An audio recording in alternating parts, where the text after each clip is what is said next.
Hey, it is Coach Darcy here today. Welcome. It is Friday.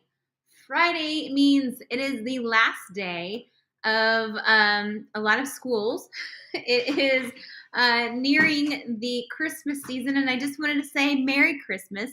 I hope that everyone is going to have an amazing holiday season. Bear with me as I'm in my kitchen, actually, and there could be a dog barking. There could be a husband walking in the door. So there's going to be a lot of things that could possibly go on during this live. But I wanted to share some amazing things that I'm doing. I'm thinking, okay, you know what, Darce? It is the almost the end of the year. It is that holiday season that a lot of people that are on during a lifestyle change, trying to eat healthier, that they really struggle with. Because there's so many temptations out during the holiday seasons. There's so many traditions out during the holiday seasons that, by golly, if there is no such thing as willpower, which a lot for most of us there isn't such thing as willpower, we struggle. We struggle big time. And they're like, oh well, you know what? It's all down the drain here today. I am gonna just wait till January 1st, and that's typically what happens. Is that we wait. We do the whole like forget it lifestyle for the few weeks. But you know what? It's one of those things where you don't have to follow that. You don't have to do that. And I'm going to be here to tell you some tips as a coach, what you can do to just plow on through. We'll just use the snow truck word of plowing on through that snow, so that you do not have to have guilt. You don't have to feel like you were a failure. And you can just keep moving on and living life. So if you would, before I go on, I would love if you would just like, follow, and share this to somebody that you may think could use a little bit of encouragement this holiday season. I'm trying to figure out this lighting, so bear with me as I'm trying to mess with a different location. And I also have cookies in the oven, so bear with me. I will show you what I've been doing for me as I am prepping for the holiday season. So like, follow, and share that from whatever platform you're on. I have a couple different platforms that I'm on right now. So whatever platform you are on, please say hello. And I'm going to see if I can see the chat. So say hi, everyone, and say hello. I'm going to say that. Say hello. Might as well. So anyway, I'm going to have a few points for you to be able to figure out, well, for one, if coaching is something that I need. Two, what are some great starts to get going? And let's see, some other tips and tricks that I have. So I have my notes. So we're trying to stay on task. Alexa, off. I may have to get my cookies here. I don't have Alexa, off. Hold on a second. I'll show you what I just made. And there are my flops. But they're not, I don't know if they're quite done yet. So here I've got my batch of cookies. I attempted to make some little gingerbread men. So shout out to all those recipes out there that may fail or may be successful. All right. So anyway, let me get my light back on because the kitchen is just super dark in here, and I guess this doesn't really help any. All right, so a few things when you're going to be following a new lifestyle, things to get you set it off on the right foot. Maybe some suggestions on some coaching. So when you are following a new lifestyle, here comes the dog. I forewarned you about all of this futuristic noise that's about to happen. So when you are following a new lifestyle, the number one, I don't know if I necessarily believe that there is a certain order for these. Depends on the person. But I believe that it is knowing what is going to drive you. What is going to drive you for a successful health style change? What is going to drive you to reverse some ailments. And that might be exactly it for some of you. Some of you are on the brink of either heart attacks, um, onto another form of new kind of medication. There can be so many different things that is going to get you on that drive. Maybe there is something that you want to take care of naturally. Maybe. Maybe you're tired of having to visit the doctor's office so often. Maybe you're tired of having to find that parking spot in the doctor's office that's always so full because there's no room for you in the inn at the hospital because it's so full. But whatever your drive is, mine, it started out about my kids. I really felt like my kids were a good drive. I wanted to be there for them. I wanted to have the energy for my kids. And I'm going to rotate because I don't know about the lighting here. It's just, nope, it's not. I think it's because I have light behind me. So hang tight. We're going to look at my oven. We're going to rotate around. Okay, maybe a little better as my leg falls off here. All right, so my drive were, my kids.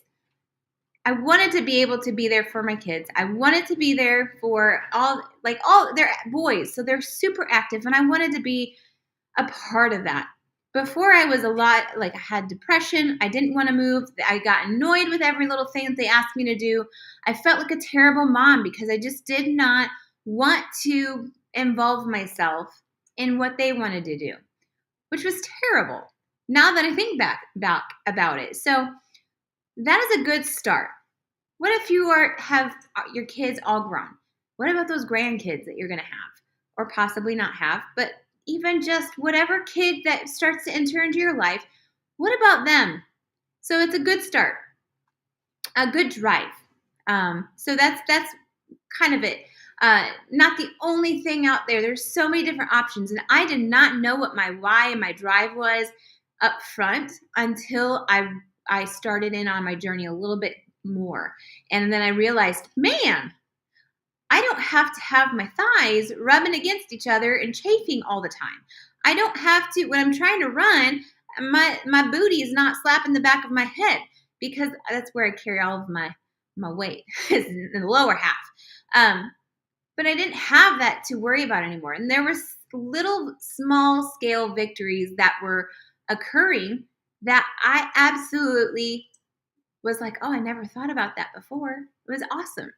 So now my next one is a big one that I love to teach my clients and remind my clients to do. So when I ask them and we do our scheduled call, I really encourage the client to just, when they're making their goals for the week or for the month, depending on how often they see me, I ask them what are their goals for this upcoming time until I see them next. Oh, well, I think I'm gonna try to go to the gym more. I might try to,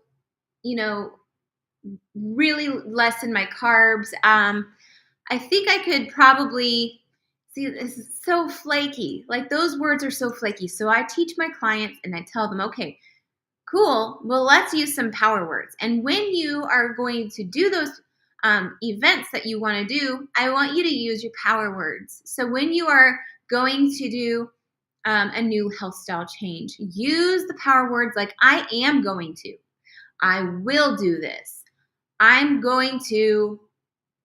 There's so many more power words, but they're escaping my brain right now. But using those big power words that bind you to what you want to do. When we use the flaky words, we tend to be like, oh, well, I can break a promise to myself because I truly didn't mean it on the inside. And even if you are using the power words and you truly don't mean it, at least you're training your brain to use what those mean. Those like, I am going to do this and I can do this. I am powerful enough to be able to say no to this cookie. I am, like, all of these big power words. And then the next thing is what I am doing right now with my cute little cookies that I'm making. These are my little sugar cookies. I am getting prepared for the holidays. I'm getting prepared for what's coming in the next few days. I'm going to have a bunch of people in my house.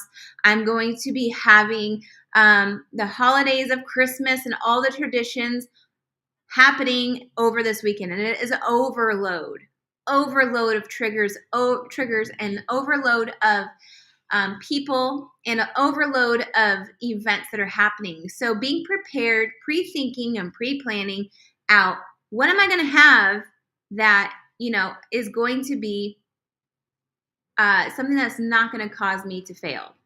That's not going to cause me to go on a 30-pound sugar binge.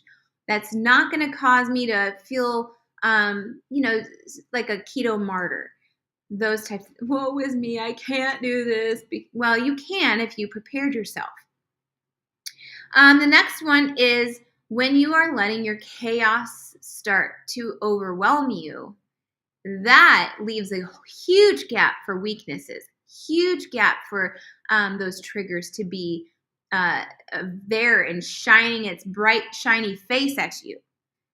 So when you are letting that chaos consume you and you start to feel that anxiety in your heart, you start to feel that you are becoming overwhelmed. Not only is the stress going to cause cortisol, that hormone cortisol, and cause the other hormone of insulin to spike. When you're trying to be on a weight loss journey, when you spike your insulin, you are not going to lose weight. So what are you going to do? What are you going to do to maintain, or not maintain, but to simmer down or blow out that candle of stress and chaos? Well, I'm going to be real with you. The chaos is never going to go away. Once one type of chaos goes away, there's another one that's knocking at the door. And once that one is let in, then there might even be a party of chaos that just storms in the door instead of one at a time. There is never a time that we are going to be, stress-free unless we're on an island by ourselves, where there's no care in the world, there's no job, there's no kids, there's no spouse, there's no nothing there for you to worry about. Now, that's a pretend type of world, and there might be somebody out in this world that is living that lifestyle. Cool.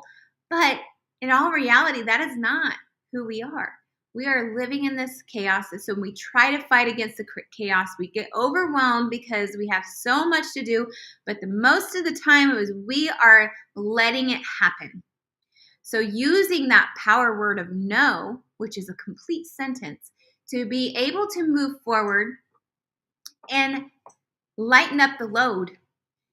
Yeah, you're going to have some chaos, but that's okay. You can manage it. But when you have an overload of chaos, that is when you need to balance so that you feel at peace and your heart is not over anxious, and that you are able to see your list of to-dos and have it organized and ready to go. Now, it takes work, especially when we're so used to saying yes to everything and volunteering for everything. That can bite you in the butt like it did for me this holiday season. But what I did is, once I felt the anxiety start to flare in my heart, I always feel it right here. I don't know if anybody else feels their anxiety, but I feel it right here in my chest. I make my to-do list. Yep, I said it. I make a to-do list. I write out all the things that were asked of me to do, things that I would like to do, and things that would be great to do. And for the holiday season, that is exactly how you need to organize it. The things that are a must. Obviously, when, Christmas comes, the store is going to be closed. So you're going to need to make sure you have food in the house and prepare for your weekend. You're not going to want to leave the house to go grocery shopping if your pantry is empty. So you are pre-planning that. I sure hope I don't have any more cookies. Okay, I had a moment of I hope I don't have any cookies in the oven. But then you have the next step.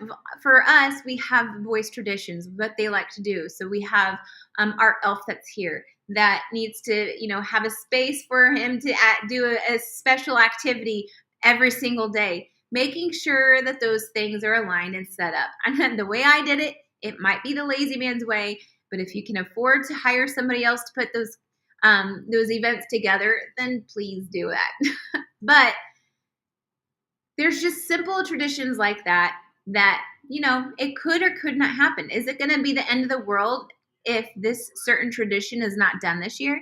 If maybe you are in charge of bringing the puppy chow every year and that is just the last thing on your mind, well, is anybody going to be super sad that you don't bring it? Yeah. Are they going to forgive you? Maybe.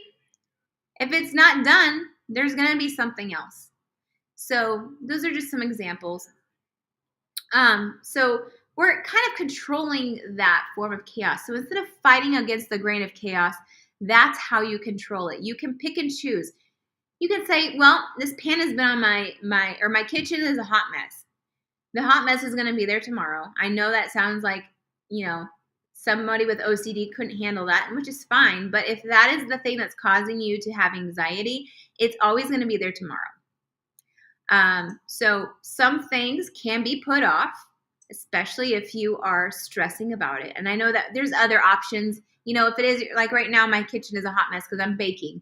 But I planned on making cookies today. So I made sure that my day was scheduled. And that's another thing. Put it in your calendar. If it's something that needs to be done, make sure that it is balanced and that it's not overlapping with everything else. And you are having this good space where you're able to take the time to do that baking if you needed to do that baking. If you need to make these cookies, make some time for it. Make sure that you're not saying, oh, I'm going to be there. I'll help volunteer for that, but I need to make cookies that day too. If that's going to overwhelm you and stress you out, then don't do it. Say no to one of them. And if it's the cookies, there's always a store that has sugar cookies, but you're not going to probably eat them if you're changing your lifestyle. So maybe it's not that option. So anyway, making lists and then crossing them off when it's done. That is just a freeing experience once you have achieved those to-do lists. And the biggest one is being consistent. Being consistent in your health style change is very important. Now, I believe that going to the gym is important. I believe that exercising is great for our brains. But I believe that in order to get all of that under control, you need to start in the kitchen first. And that's where I come in. I was 70 pounds heavier. I did not have control of my kitchen. I thought it was all about exercise. But for me, my motivation was like this. I did not want to go and exercise because here's the funny, and I don't know if anybody else can relate to this. I always said, well, I need to get my act together before I can go to the gym.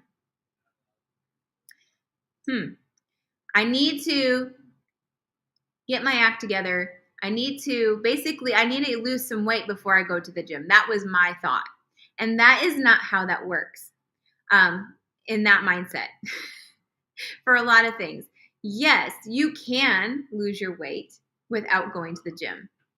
It's it's a very good thing, especially if you're living this lifestyle that I do. But don't make that a reason why you don't go to the gym or go to, pamper yourself or start to take care of you. Those are some other fill in the blank. So if you feel like you are I'm not going to take care of myself. I'm not going to pamper myself until I can feel good about myself. Well, a good start is starting in the kitchen. What are you consuming?